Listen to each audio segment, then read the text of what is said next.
Hello, everybody. Welcome to the podcast. This is Molly McCord. Thank you for joining me.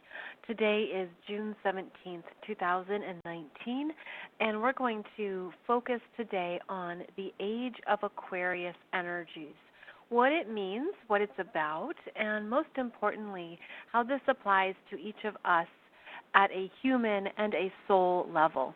The Age of Aquarius is probably something you've heard mentioned or discussed for a while now, and I'm going to offer you some of the information I've received through my guides, through Spirit, about this energy change, and of course apply it to the astrology of right now as well.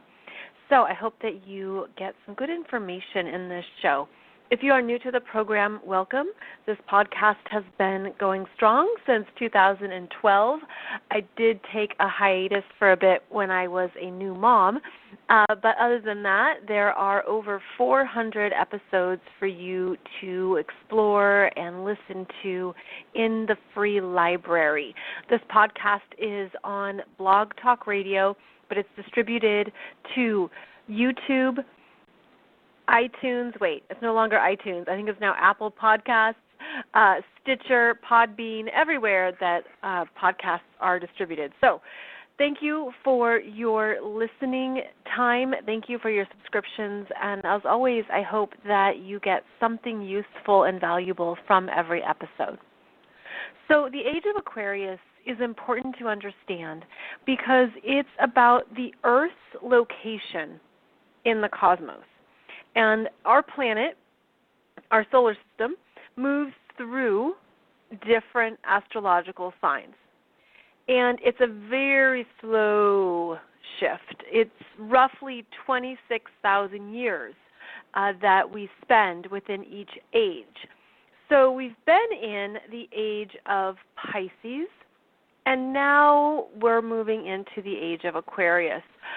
There is no hard finish line. There is no exact starting point. It's a transition of energies. It's an evolution and a forward movement of new energies. So it's not like there was one date or 1 year that the Age of Aquarius began. It's very much an overlapping energy. And there have been some key parts of this energy that have come in, such as with the eclipses in Aquarius that were in 2017, 2018, but even before then, there were previous eclipses in Aquarius. There have of course been many advancements in the past decades, and I would actually measure this in terms of decades, not years, not months, and even more so, we would measure it in terms of centuries. Most of us just live for 1 century, right? We have not many people live beyond 100 years. So here we are at this point in the Earth's evolution, in the Earth's transition into the Age of Aquarius, and it's very interesting to see how these themes of Aquarian energies are coming alive within us and within our everyday lives. Now, when we go back to the 20th century, one of the most pivotal times in human growth was the Industrial Revolution and the age of factories and how this transformed how we worked, how we lived. Factories created jobs. They created the 9-to-5 work life, and then, of course, the night shift. They created a structure. This gave rise to more people having incomes, the rise of suburban living, the rise of our daily lives and what it meant to have a good job and to go home, and the income, it's directly related to the middle class as well.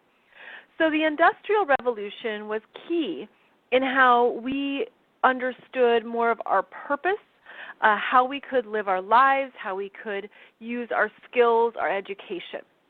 Now, over the next number of decades, our work lives shifted, and we entered into new revolutions that were about technology and computers.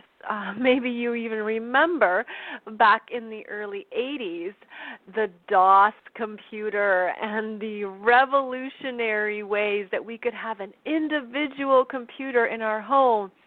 I remember this in the 80s, having a mammoth computer that was a little bit intimidating sitting in one of the rooms in our basement. And I remember typing on it, it has the black screen, the green letters on it. Well, that was a huge deal. And that was Aquarian, the computer age, technology coming into our daily lives and being open to everybody or anybody. Technology for the common person is part of this wave of Aquarian energies that have been coming in. So, of course, we all became curious about computers in our lives and could move away from a typewriter and move into the wonders of those giant printers with the perforated edges, which, by the way, really random, but they still use those at some rental car companies at the airports. So not every industry is in the Age of Aquarius just yet. They have the old school printers. But you see how there's been these incremental changes that have turned out to be big changes. So the computer shows up and we use them more at school and we use more technology and the world opens up, right? And pretty soon it's the internet. And so we move into this revolution in technology, which leads to the information age and how now information is widespread. Information is open to all of us because of technology, because of the internet, because of where we don't have to go to the library and go look at the card catalog and find a little card and go to that book. I mean, now you Google, right? You Google what you need. And we have access to more information than ever before. And understandably, this shows up in our professional lives, and it changes how we live our lives. All of this falls under the umbrella of the Age of Aquarius. And as we gain more information, we then move into the knowledge revolution, the knowledge era. Well, now we have so much information that we all know so much more. We have more education. There's more of everything online. We're more connected through social media. All of this opens up the world even more to the point where there can be too much knowledge or too much information. But it also levels the playing field of information that's accessible to the every man, the every woman, to anyone with access to the computer, the internet, a website. So you can see how in the past number of decades this has transpired, and it's grown exponentially. So here we all have access to knowledge, and I recognize that I'm speaking from a developed world standpoint. There are many countries, civilizations, and places on the planet that do not have this access, and I'm fully aware of that. I did write my master's degree thesis on this very topic, and how actually there are now countries, especially on the continent of Africa, that are leapfrogging in their knowledge base and in their information because of their access and use of mobile phones and the spread of cellular data. So the leapfrogging means that there isn't the need to start with a DOS computer and then have a laptop and then have a tablet. It's like there's this leapfrog to having a mobile device, and that mobile device connects you to the world. So there's a lot of ways, again, exponentially that this information is becoming more accessible and spreading. All Aquarian age. This is all the Age of Aquarius themes, because Aquarius is about technology, connecting the strands to create a whole, technology and how it affects what we see as possible in our lives. Aquarius is typically about our hopes, our dreams, our vision. It's known as being a very intellectual, cerebral energy. Aquarius is a fixed air sign. Fixed meaning it is very focused, stable, reliable, and when it has a vision, it sticks to it. Now, the other part of Aquarius is that because it's the third air sign, the first is Gemini, the second is Libra. The third air sign means there's a culmination. There is knowledge gained, information obtained, wisdom acquired in Aquarius. And it's about the application of that knowledge and of that information. So here we live in a time when we're all connected. You can look at your phone, probably too much. You can Google anything. You can research anything. We all are able to really get to what we need in an A to B linear fashion. So then that opens up a new set of problems. And it's what is too much and what is true and what is real and where is there fake news and what is reliable and what is truly accurate, so on and so on. The Age of Aquarius is giving access to all. And Aquarius is about giving to the community, giving to the world. It's a humanitarian energy. And it asks us to look at, well, what is needed and what is needed for the betterment of humanity. Aquarius asks the overarching questions because it is about the bigger direction, the bigger vision. Aquarius is also about advancements, quantum leaps, and we can see this also in technology through the rise of computer games, gaming, through the rise of virtual realities, through artificial intelligence, through the rise of robotics, and how technology is now quantum leaping. And again, the pros and cons of that opens up a whole new Pandora's box of issues. So Aquarius is quite exciting energy. It has us thinking differently, outside the box. It's actually the energy of, this is where I want to go. That fixed sign says this is the direction, this is what's happening. But the reality is that with quantum physics, quantum anything, there's many possibilities, there's many directions. The future is unknown, there's many potentials of how that can unfold and happen. So we're living in this very dynamic time of things moving exponentially fast. And this Age of Aquarius is a common theme for all of humanity, for all of us. It opens up more of the topics around, for example, global warming and climate change and everything that affects us together as a human family.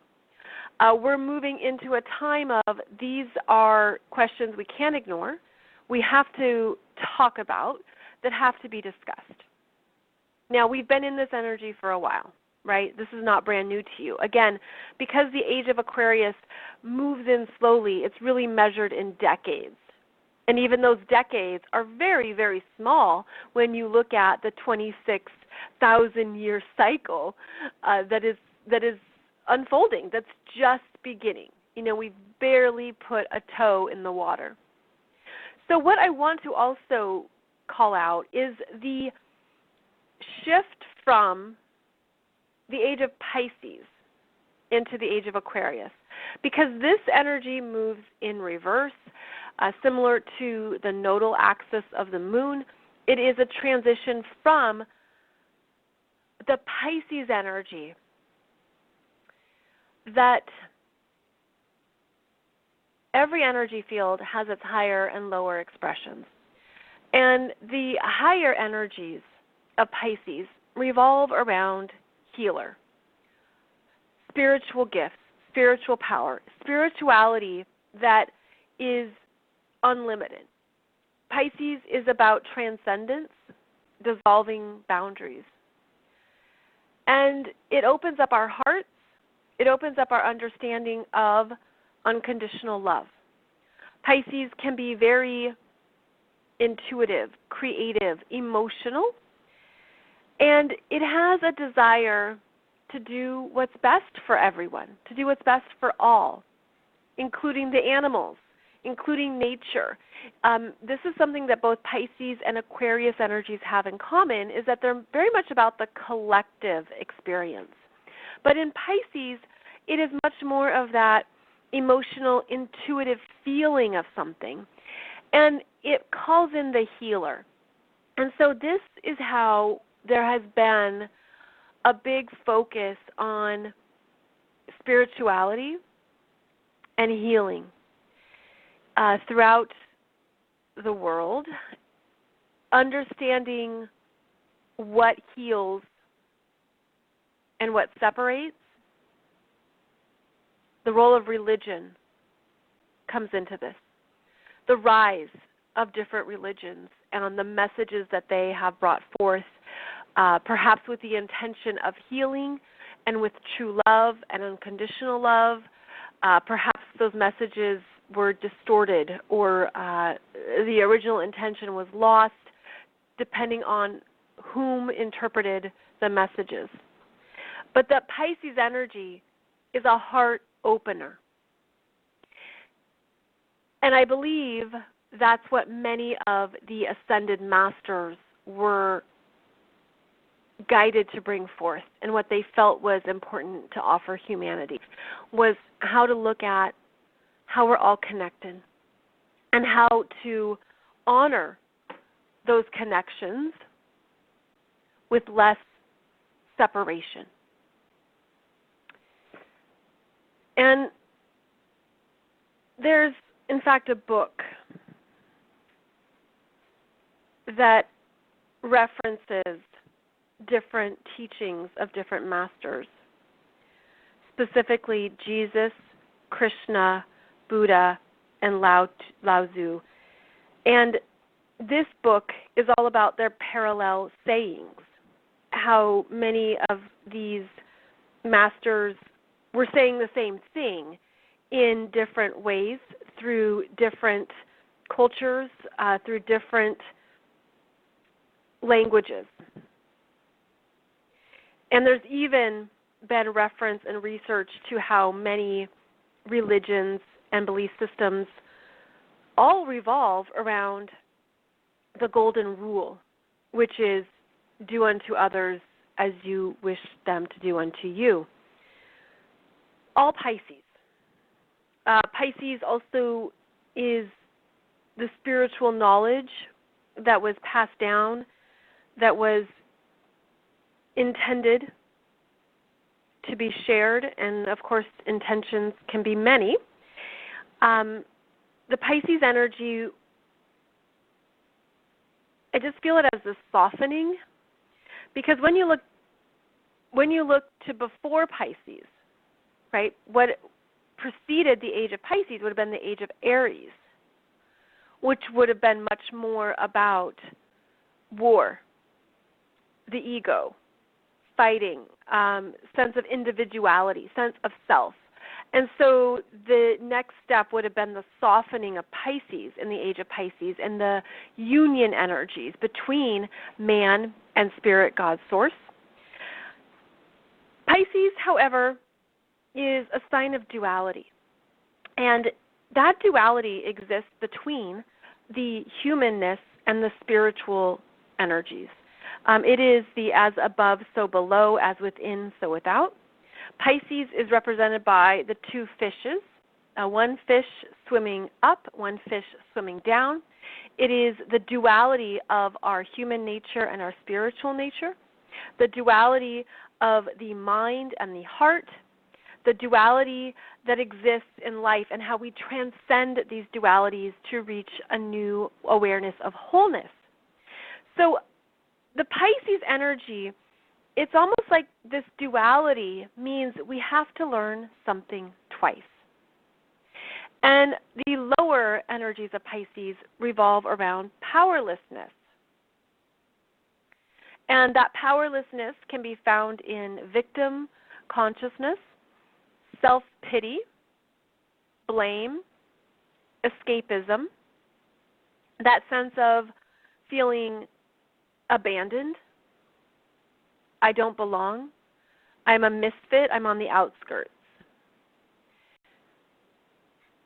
The Pisces journey is one of moving from any place of powerlessness and rising up to a place of transcending the human experience to see the spiritual significance, the spiritual healing, the spiritual understandings.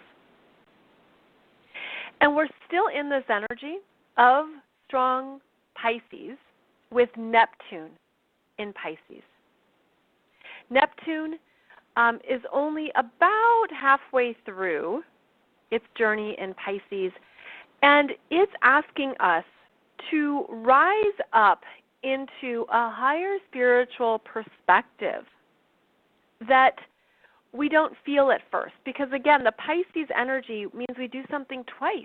We go through the powerlessness, we go through the fears, we go through the fact of, oh, I'm trying to figure all this out with my human will, but hey, plot twist, it's about my spiritual will, it's about my spiritual growth. And then there's that rising up that by the end of a Pisces journey, and I mean anytime a planet is done in Pisces, we're meant to have obtained a higher level of spiritual understanding, of detachment, unconditional love, compassion, forgiveness. And in all honesty, these can be difficult principles at times for our humanness. Hence the back and the forth. Hence the two fishes swimming between worlds of, okay, I know I'm supposed to learn forgiveness, but oh, I'm so mad, or oh, I really hate this person. And this is the spiritual journey of our humanness, between going up into understanding the human parts of our lives while also remembering that we can obtain a higher perspective through the spiritual healing.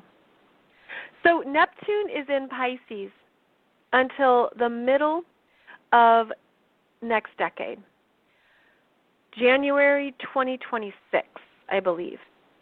So we've still got a ways to go with these Pisces energies, Neptune and Pisces.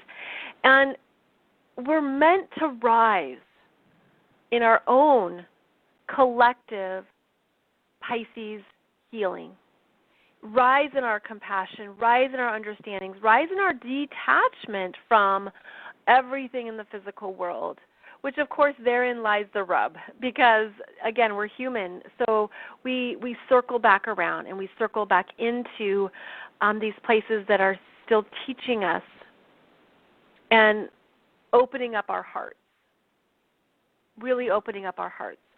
Neptune is the higher octave of Venus. Venus is human love and receiving in a way that's good for our relationships, that's good for our relationship with ourself. Neptune is the higher octave, which means it's also about relationships, but it's relationships with the divine, relationships with God, your relationship with spirit, and that ability to move into unconditional love for yourself and for others as needed. So the Neptune and Pisces energy is going to continue to be strong for us.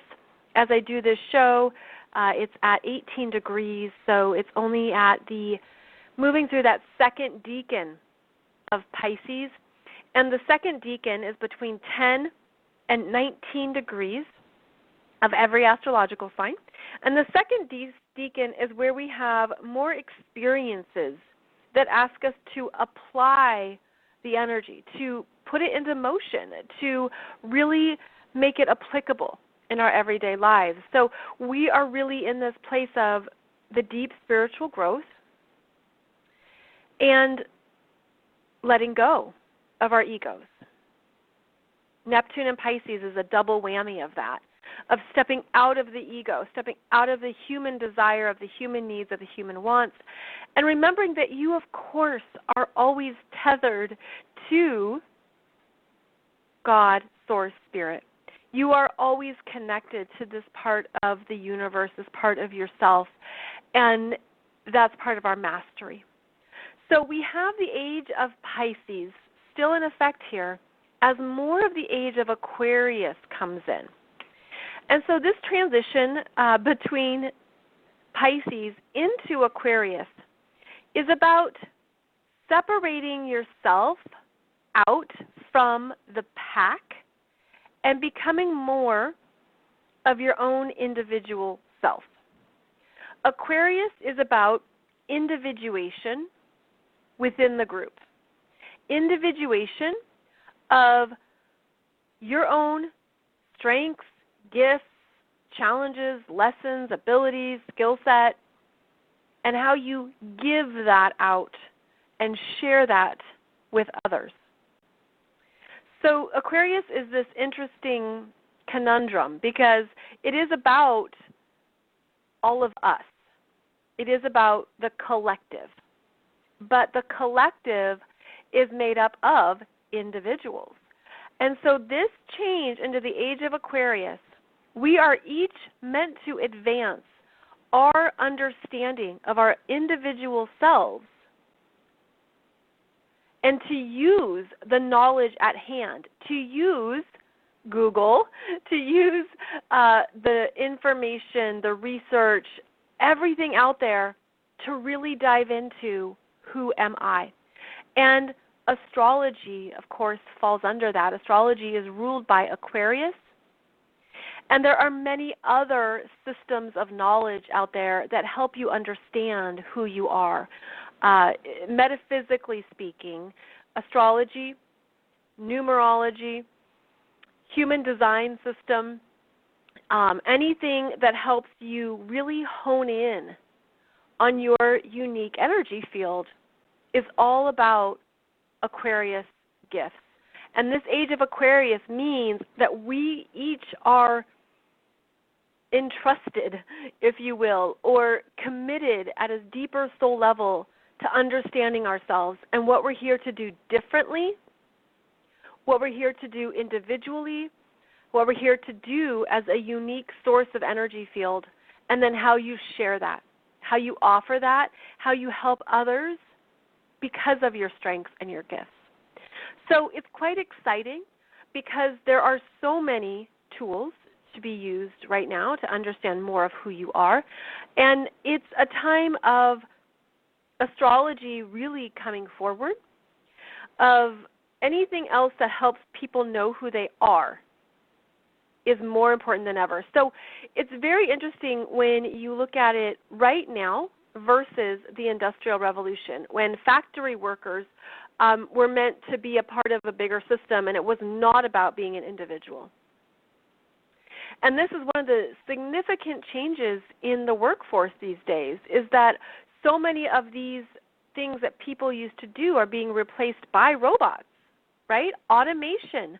Well, why do we need to hire a person, pay for their benefits, pay for their time off, have insurance, pay for vacation, when we could just have an automated machine take care of this? This is a very real issue. I read an article a while ago about how more companies are hiring contractors and temps and people who work on a seasonal basis to reduce their costs, to reduce the overhead costs of labor, so that they can also not pay the benefits, but they can use more robotics or automated solutions. This is where we're headed. This is all the Age of Aquarius. So then people can feel powerless. The Neptune and Pisces energy. Where do I belong? Where do I fit in? They're firing me. I'm not needed.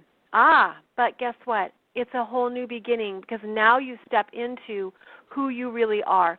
Not what you thought you needed to do, not where you thought you had to fit in, but a deeper understanding of who you are, which is why it's an exciting time for astrology and for any of these systems, these individuation systems that help you understand yourself.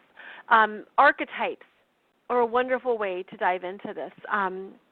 Carolyn Meese has a book on archetypes, as do many others out there. Joseph Campbell, of course, has offered many thoughts on the power of archetypes and myths. So has Carl Jung.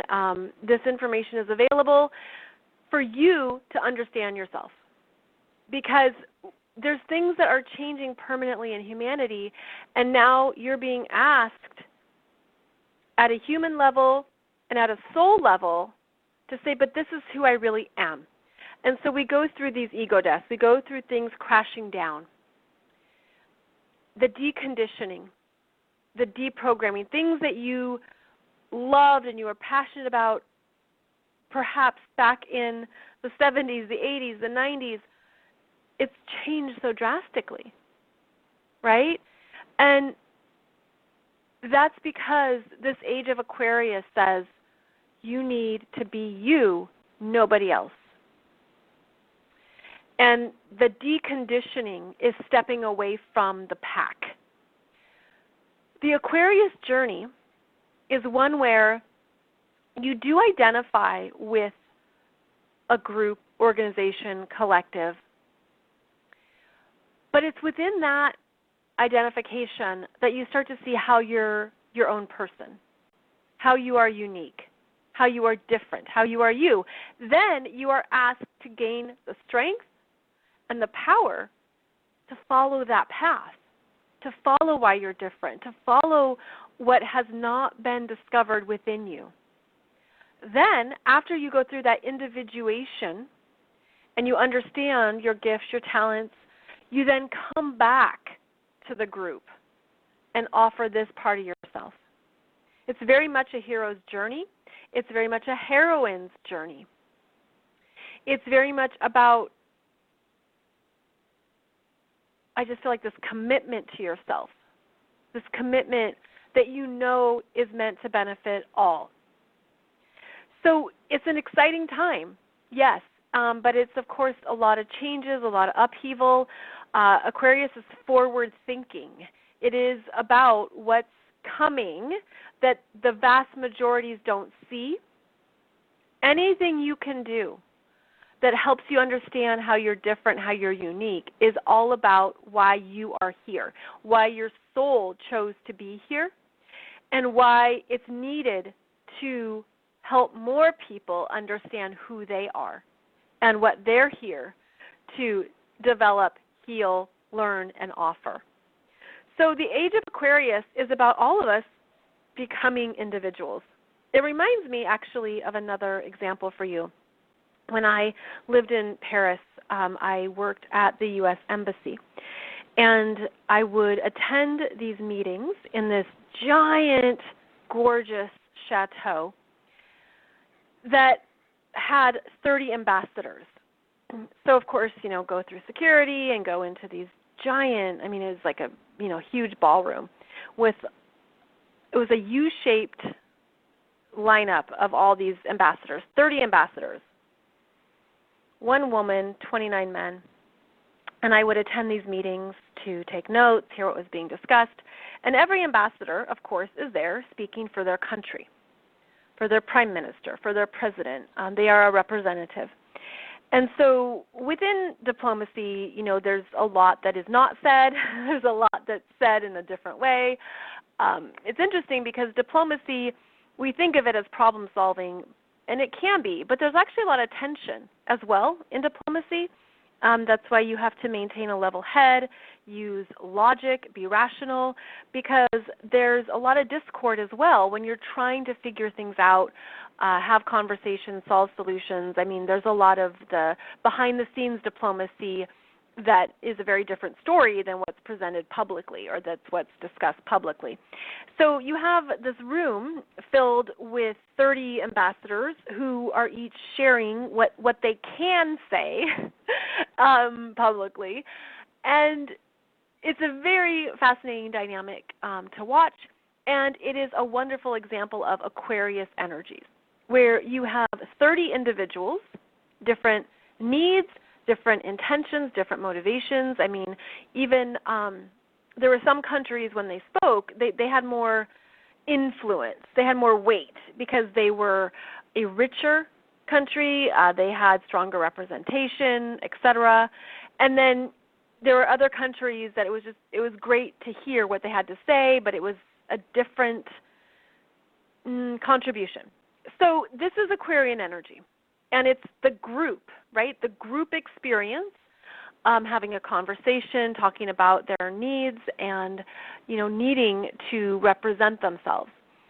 So, and in fact, I'll tell you that sometimes in these meetings, I was more fascinated by the architecture in the room, because some of these meetings could be really boring at times in terms of what was not being said or there wasn't progress. But that's diplomacy. Like, that's how it goes at times. So it's really the backroom stuff where more things get sorted out and discussed and agreed upon.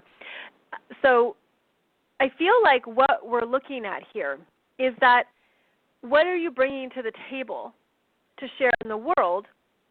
And the world doesn't need to know your own backroom negotiations, dealings, things that you're going through. Aquarius is a public energy. Aquarius is what you bring out and what you bring forth, how you do so in a very strategic or smart manner.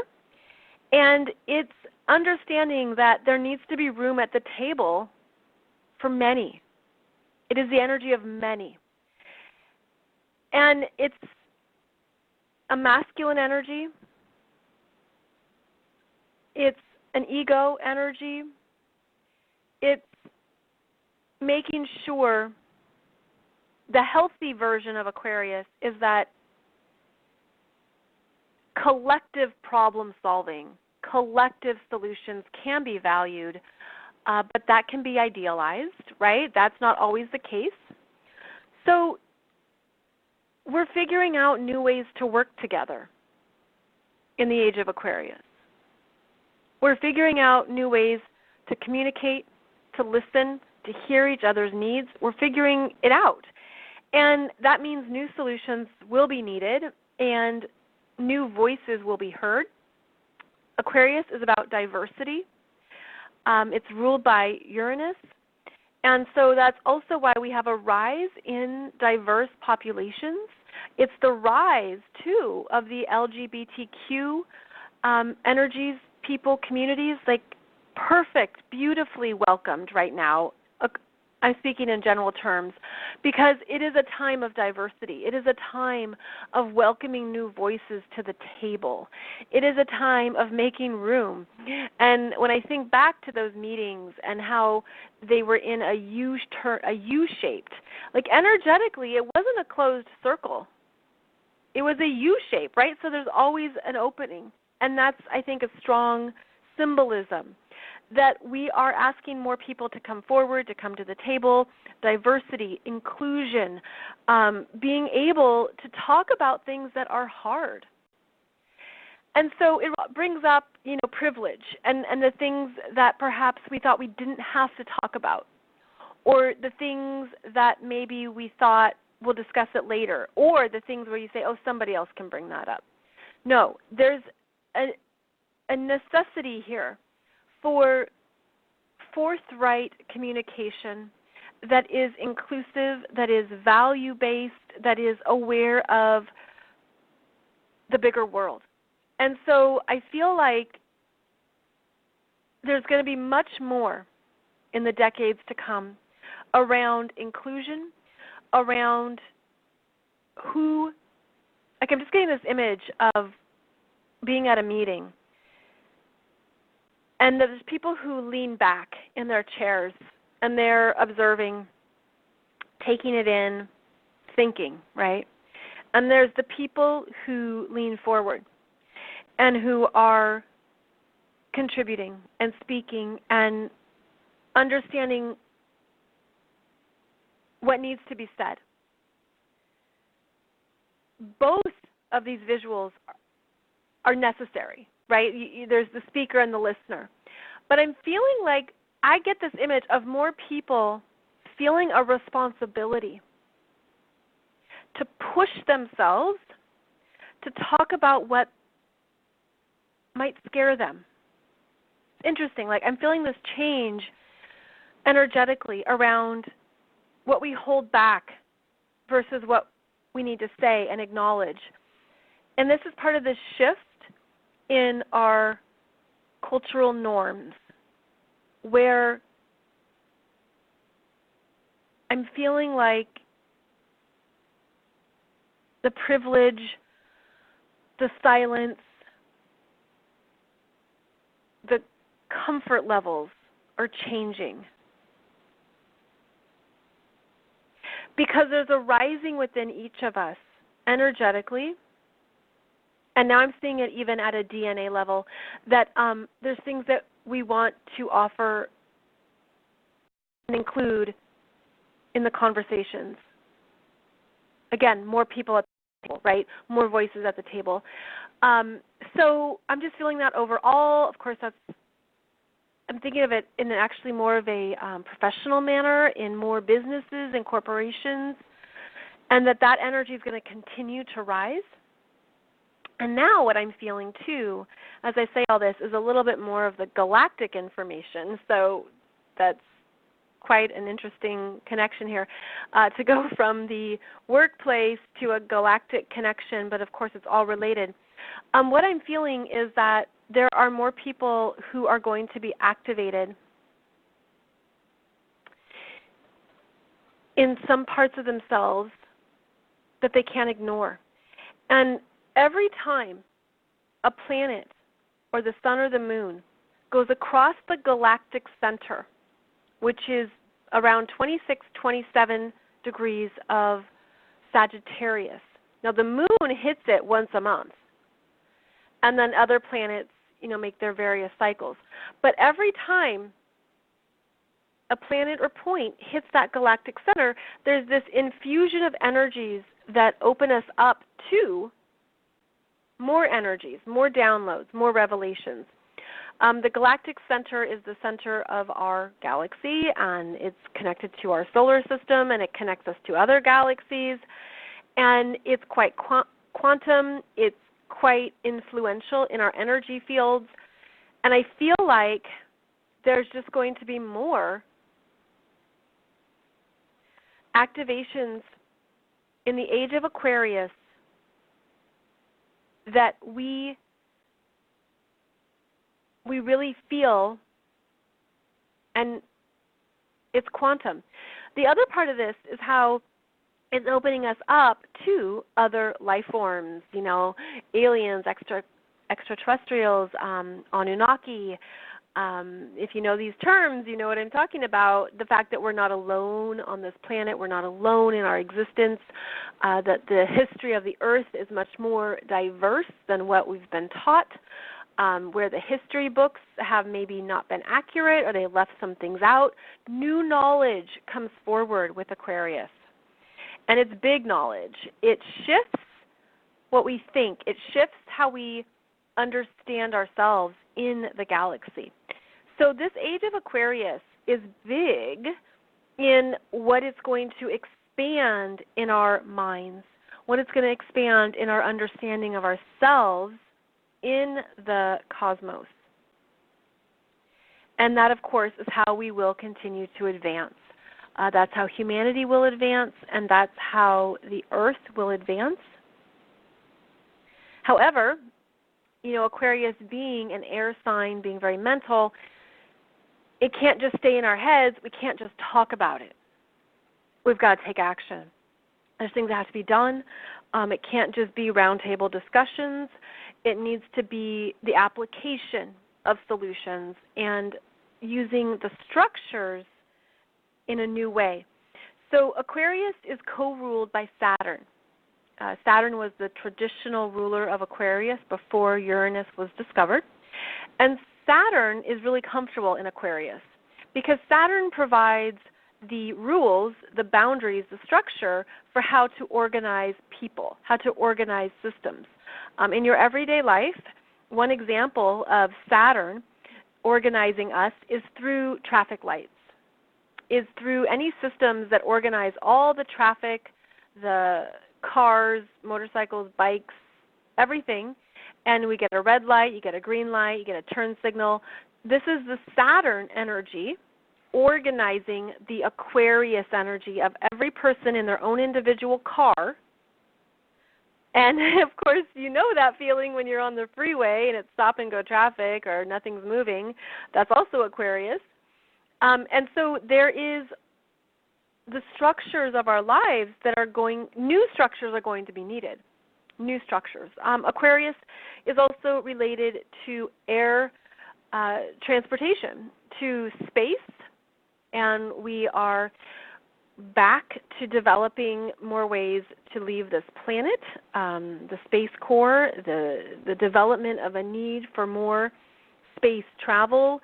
Of course, there's a lot about that that's not being said. The 5G satellites, all Aquarius stuff.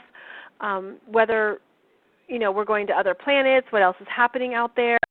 There's a lot here that all falls under Aquarius. And then, of course, there's just our plane travel, which is also Aquarius. And it's understanding how airports and flying, air transportation, is Aquarius and Saturn.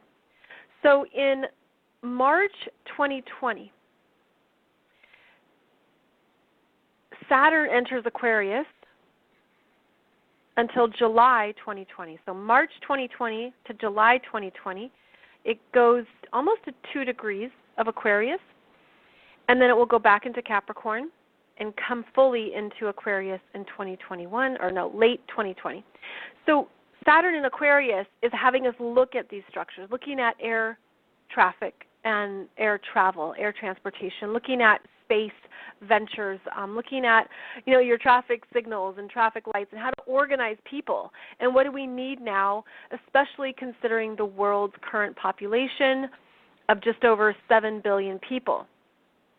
Saturn in Aquarius is bringing up all of these new solutions that are needed, new solutions that are timely, new solutions that are necessary because of where we're at now. And I feel like we're going to be looking up even more because of how it's going to be the bigger picture, the bigger understanding. I did watch a documentary on Netflix that you might find interesting. It's a documentary produced by PBS and BBC. It's called City in the Sky. City in the Sky. And it talks about modern air travel. It's 3 episodes: departure, airborne, arrival. It talks about all the systems that are in place for air transportation. And it's really quite fascinating. They talk about how luggage works, preparing the food, even how modern airports are designed, where you walk into the airport and the floor is a certain type of material that gets you moving so that you will know that you're ready to get to your gate. And then when you get to your gate, the flooring changes to carpet because that intuitively signals to us that we can rest. It talks about how airports are designed to be intuitive, to have a lot of light, to have signage available, but to have a flow to it that you don't have to think about. You just know where to go. So check out that documentary, City in the Sky. City in the Sky. It's on Netflix right now. I don't know how long it will be there, but it's a wonderful example of Aquarius energies, the Age of Aquarius, Saturn energies, Uranus energies, how all these systems operate, and how these are the areas of our lives that need to be advanced as we go forward into the next decade. So the Age of Aquarius is very much here. And we're moving through it in a way that might not always be conscious, but it's a part of us, and it's shifting who we are as a human population. The Age of Aquarius is meant to advance us. It's meant for each of us to know who we are as individuals. It's meant to have us think in bigger terms about the future, and to step into a new knowingness of self and knowingness of our soul. As the Age of Pisces flows out over the next decade or so, there will be resolution. there will be less intensity of an emotional nature.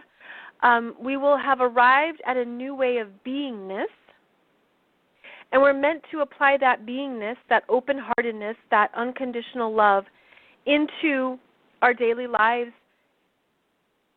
in the Age of Aquarius. And we are each here to contribute to that. We are each here to be in our gifts, in our individual energy fields, without needing to blend in, because Pisces was about blending in. It's funny, I actually think about Pisces as soup, and I mean that with respect, with all due respect to Pisces. It's a soup, right? It's all these things that are mixed together. But in Aquarius, it's pulling out each individual ingredient, looking at each part of the recipe and saying, oh, well, this is a really good, potato. Oh, this is a really great tomato. This is a really great basil, and so on. Individuation is part of the Age of Aquarius, and that's also why it's quite exciting and dynamic. I hope this has given you some good things to think about. I hope this has helped you understand the Aquarius energies of right now, human advancement, the future, how we are opening up to a bigger story that was also hidden. Because Pisces, especially Neptune and Pisces, is a veil. It idealizes. It clouds things. You can't see clearly. So humanity has been under a veil that has blocked out some truths. And in Aquarius, those truths come forward. They come out. And you have a new knowingness about yourself, your talents, your abilities, your power, your uniqueness. And it is all about being unique as we move forward into the next decade especially. So I'm going to end it there for today's show. Thank you so much for joining me. You can find out more about my spiritual teachings, consciousness topics, and 12 books at consciouscoolchic.com. And I also offer business development support and resources for healers, spiritual experts, guides, authors, creatives at mollymccord.online. And I hope that you can find some good information and support at either or both of those websites.